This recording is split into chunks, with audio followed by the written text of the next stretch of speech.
Alors dans cette vidéo, on va faire des nombres complexes. Plus précisément, on va résoudre des équations avec les nombres complexes. Parce qu'en fait, les complexes en terminale S, donc, on voit plusieurs choses. D'abord des exercices de calcul pur. Maîtrises-tu le i carré? Voilà. Ensuite, des exercices où très vite, on va faire intervenir l'interprétation géométrique des nombres complexes. Et il y a un type d'exercice aussi qui est en fait de résoudre des équations. C'est au lieu d'avoir du x, on a du z, et il faut les résoudre dans C, l'ensemble des nombres complexes. Et là, j'ai répertorié un peu les trois grands types d'équations. Bon, il y en a plus, hein, mais pour moi, c'est les trois classiques qui peuvent tomber ou qui tombent le plus. La première, elle est, j'ai envie de dire, normale. Il n'y a que du z, voilà, il n'y a pas de z carré, il n'y a rien du tout. Sors z. Celle-là est gentille.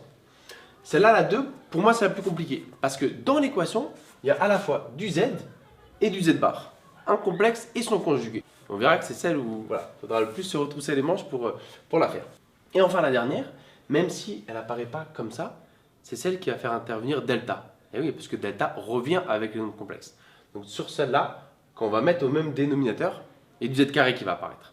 Et donc delta. Donc on y va. On s'attaque à la première. L'idée pour résoudre la A, c'est comme si c'était une équation normale, j'ai envie de dire, et je veux du z égal. Et que je vais mettre sous forme algébrique. Ce n'est pas précisé, mais ce sera toujours le cas. Résoudre des équations et donner le résultat sous forme algébrique. Bref, on y va. Donc on va faire comme une équation normale. Les z d'un côté, les non-z de l'autre, j'ai envie de dire. Et on va sortir z égale. Donc on y va. Ici, 2z, il reste à gauche. D'accord. Et je lui amène iz. Donc 2z moins iz égale plus i. Voilà, allez, i. Ok. Première étape est faite. À la fin, donc je veux du z égale. Mais là, c'est embêtant parce que ce calcul, je ne peux pas le faire. Donc pour me retrouver avec du z égal, ce qu'il va falloir faire, c'est factoriser par z. Voilà. Comme ça, j'aurai toute l'entité qui est à côté de z que je vais envoyer de l'autre côté.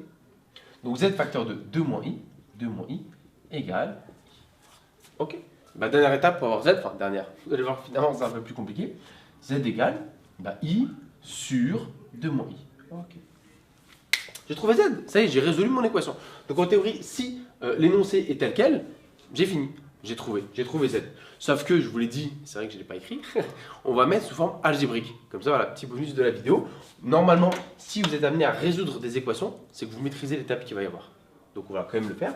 Donc pour mettre sous forme algébrique, en gros, je dois le mettre sous la forme x plus y ou a plus ib. Moi, je préfère x plus y.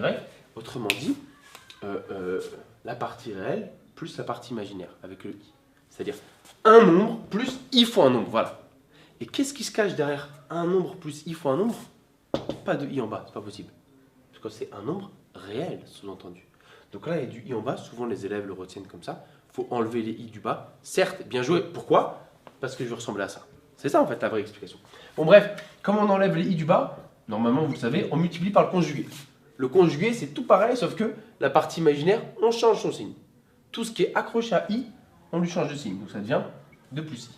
Celle-là, encore une fois, est gentille. 2 plus i. Ok. Donc on y va, z égale quoi? Donc en bas, c'est un truc pour moi à connaître par cœur. Un complexe fois son conjugué, il reste la partie réelle au carré, 4, 2 au carré plus, la partie imaginaire au carré, 1. Moi, je ne passe pas par l'étape de identité remarquable de troisième avec le i carré qui devient moins 1, moins et moins plus. Non, non. Pour moi, là, connaît par cœur. Un complexe fois son conjugué, partie réelle au carré, plus partie imaginaire au carré.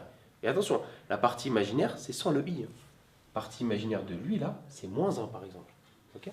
Bon, en bas 4 plus 1. Et en haut, je développe tranquillement. Donc ça fait 2i plus i carré. Ah, allez, je ne vais pas trop vite. D'accord.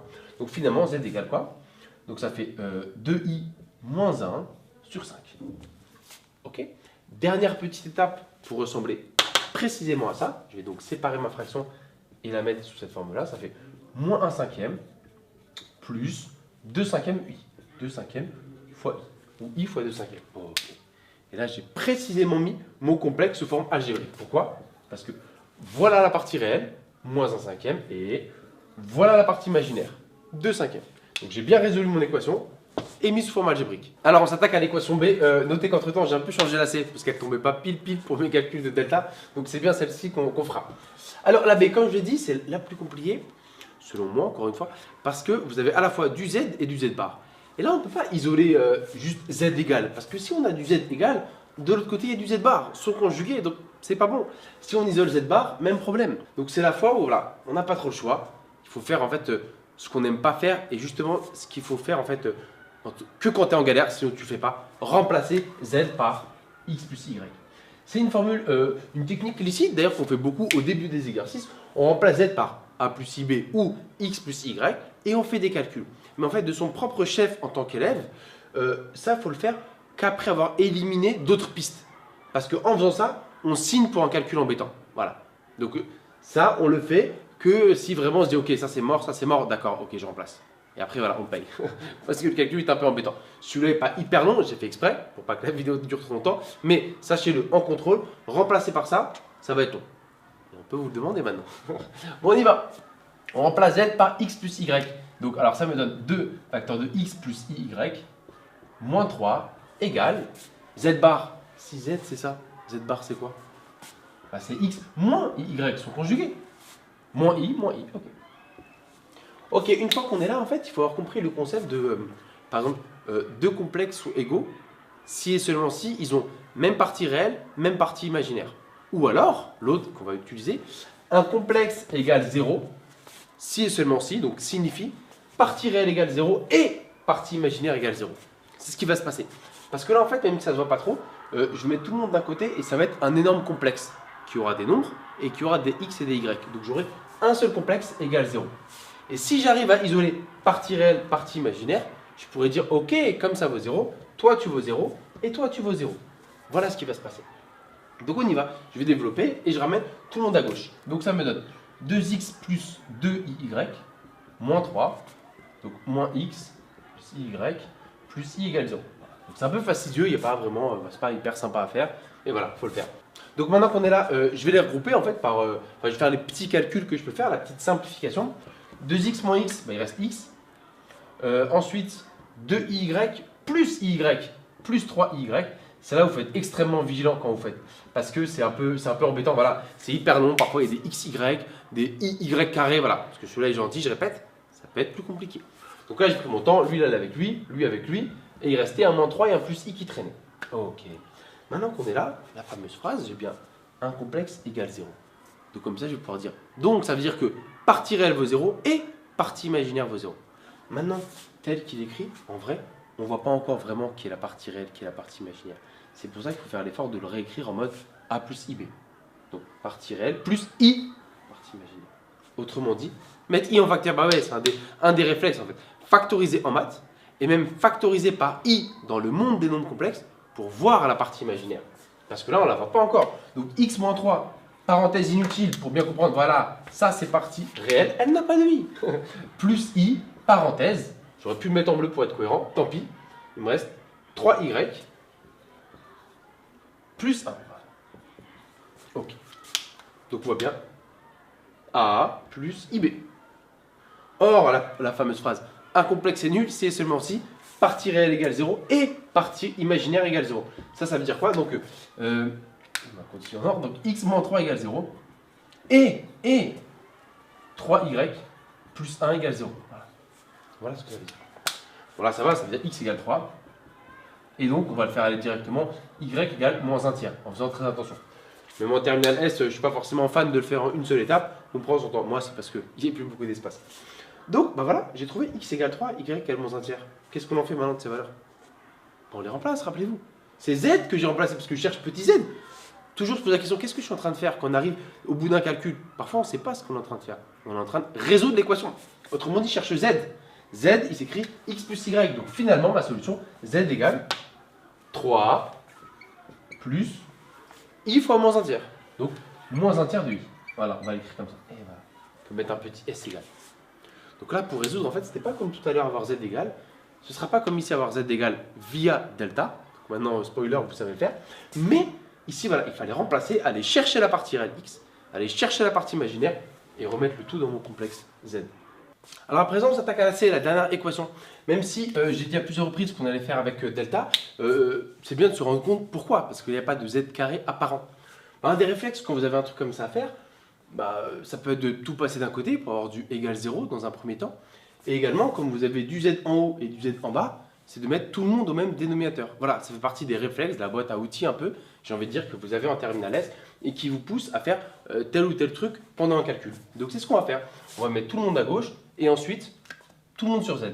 Donc ça me donne z plus 2 sur z. Il faut que je fasse attention. Entre mes 2 et mes z, il faut que je fasse gaffe. Donc z plus 2 sur z plus 2, voilà, égale 0. Étape suivante, comme j'ai dit, hop, tout le monde sur z.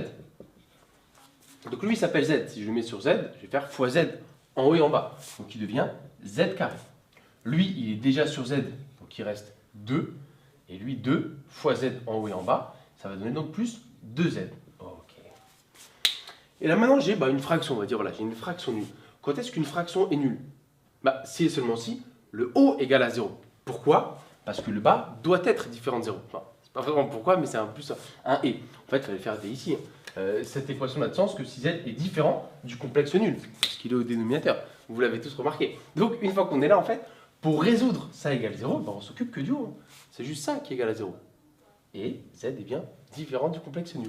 Donc, ça devient z carré plus 2z plus 2. Voilà, j'ai fait un petit 2 en 1.